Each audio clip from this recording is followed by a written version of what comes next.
dito, top niya, kinakating yan. May cut. Yan.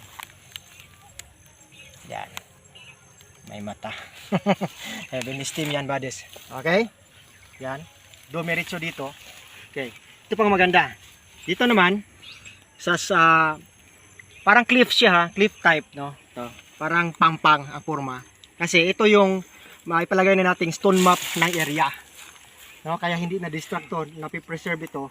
Dahil dyan, bangin na yan. Slope type na sa baba. Okay. So dito naman, may tinatago siyang isang target. Okay. Ganito ba this? Okay. Itong vertical line. Okay. Yan o. Kasya pang kamao. Ang daming holes eh. Yan. 1, 2, 3, 4, 5. Another line. Then, dito, another line na dumiretso sa baba. Okay. Ito hindi na siya dumiretso, naputol dito. Ito tinatawag natin na box type. Okay. Pag diretso natin, box type to siya. No? Ay, kung nilagyan ito dito, parang river sign na, no? Water. Dirty doon eh, di ba? May river yan dyan. Okay. Ito siya, pag i-frame natin to, ito tinatawag natin na kotse. Sa kanji, kotse marker, no? Yan. Kung linisin natin yan, square type talaga yan. Diretso sa baba, yan, dito. So, pag ganito ang setup bodies, na medyo nakatagilid siya or medyo na wall, ang item nito is in front. Kung sa top siya, doon tayo sa east side. Yan ang east side dyan. Okay. So ito, pakita namin orientation. Kita natin sa dito compass. Yan. Due north, yan, doon. So, south na dito. Pag mag-east tayo, yan, dyan. Okay, doon ang araw sisikat. Ngayon, dito na siya dahil hapon na. Ayan. Okay, so napansin natin, okay, mayroong isang deposito in front dahil may opening.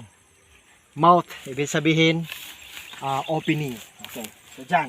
So pagharapin siya natin, yan. Siyempre, saan ang front? Dito. Front ko siya. So in front niya, doon. Ang daming bilog. Oh. Nagsimbolo ito ng tubig doon sa baba. Kasi norte doon. Yan. Galing dyan. Okay. Pag dito ako, papunta tayo sa norte. Okay. Hakbang na tayo ng tatlo. Isa, dalawa, tatlo. Yan. Inistakahan na namin. Pero hindi namin tinitisdig to. Yan. Ito yung primary target spot natin.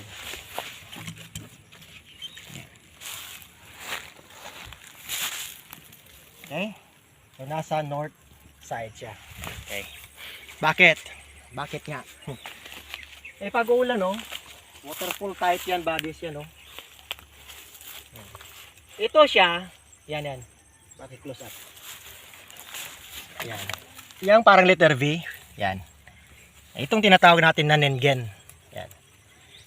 So ibig sabihin, south man standing. So dapat ang tao nakatayo dito sa south.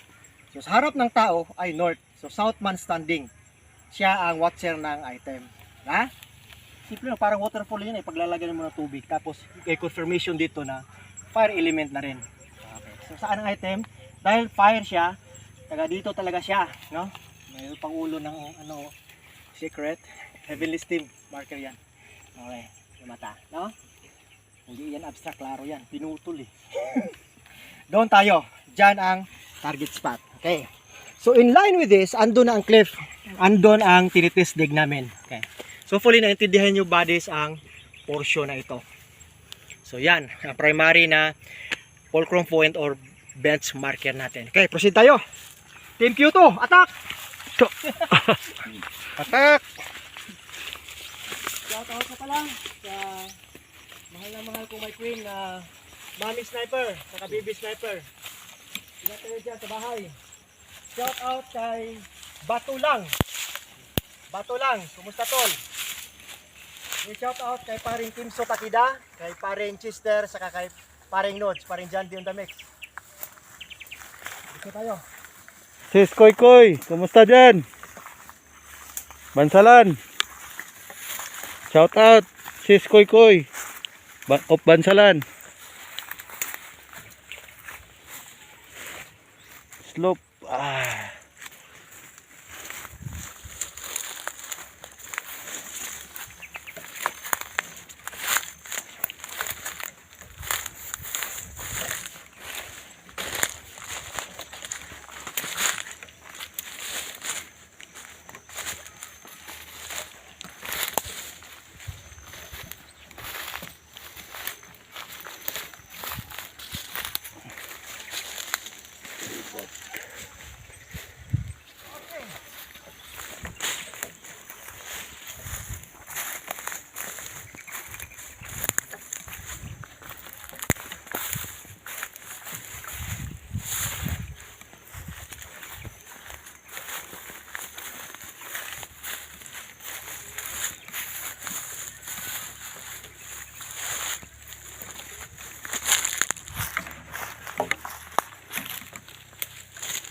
Okay, ito na yung alignment bodies galing sa top. Yung benchmarker natin. Papunta tayo dito sa pababa na sloping. Pangpang na dyan. Kaya yung bato, cliff type yon. Ibig sabihin, may pangpang ang terrain. Yan, pangpang talaga yan dyan. Doon ang creek. So ngayon, una natin ipakita ito kasi tinitesting namin kanina. At saka may time tayo, pasalamat tayo, may oras pa para ma-share lang namin ang mga insight. Itong dalawang bato na to, yan. Nakalain to, north-south alignment. Ibig sabihin, nasa south yan, nasa norte ito. Tingnan nyo naman sa norte ang daming butas-butas. Yan, water element ang ano yan, ang term natin. Dahil pag ulan, masisidlan yan ng tubig eh. Yan oh. Oh. May water. Eh, may mga hole. Water element siya. So ano ang relevant? So in this two big boulder, itong rock formation na to, ay isa itong sekreto ng boreal layout ng Japanese. Okay. Pag dito ako sa gitna niya, yan. Okay. Dito ako sa gitna, north, south, dyan ang araw. Okay, yan. Yan ang dig site natin. Bakit nandyan ang dig site natin? Okay. So ganito na, nangyari ba this? Unahin natin to. Okay. 2 holes, no? Yan, may dalawang bato dito eh. May dalawang hole, dalawang bato. Dito tayo sa gilid. Ito ang pinaka-marker niya eh. Tingnan natin rin, slope. May makita ka ditong X-type na okit. So ang ibig sabihin nito is Joo, yan o. Okay. So patagilid. Saka ang dulo ginawang pointer. Yan. Ayun na. So X, Jess. Okay. Ayan siya. So ngayon, tingnan natin dito. Maraming hole yan. Directional papunta dito. Yan. Ito siya, tawag nito, slash, is word element. Est. Due est dito. Okay. Yung hole na yan. Connection natin. Ito siya, linearity na niya, bodies. Kanto na to. Yan. Okay. So ayan ang formation ng stone na yan. Sa kabila ito. Plain siya. Magtaka kayo, ito plain. Pero may tinatawag tayo na nakaukit dito. Na slash. Same S pa rin, no? Tapos may hole. Okay? So, inclination. Yan. So, downward pa rin siya. Going dito. Okay. So, ito siya. Tinatawag natin na cross line. Okay. So, parang sa giro lang yan. Yan. Ito, dyan talaga yan. Dahil nagsigi ulan. Medyo ko yan. Yan. Parang paalang. Yan. Travel side. Dito. Okay. So, itong hukay natin. 5x5. Ganito talaga ba is yan? So, pag dito na ako sa hukay, ang sukat nito, galing dyan, 10 feet lang. 10 feet din dyan. Kasi yung pagitan nilang dalawa, 10 feet yan. Itong tinatawag natin na layout na the missing coordinate. Ibig sabihin, existing ang dalawang bato, may isang bato dito na makikita dapat sa paghukay. Okay? Kung wala pa nakita natin ang bato, basta may marker siya na bato na nag-iisa na malaki. Okay. So, ayan, tingnan natin ba this? Jess yan. Papunta dito dahil may X. Jess. Given ang sukat ha. Jess, Jess. 10, 10, 10 pattern. So, pag dito naman ako, sa kaliwa ko, 10 o'clock, yan ang makita na bato. Yung may parang sa giro na pinatagilid. Sa alas 2 ko, yun ang X ang makita. Okay. Ayan siya. So, nag-triangulate na. Ito yung missing. So, ang mangyari ngayon, hinukay natin. Ipakita ko muna ang layering yan, oh. Nag-iiba ng kulay. Saka malambot siya eh. Backfill talaga. Yan, oh. Yan. Ibang kulay dito.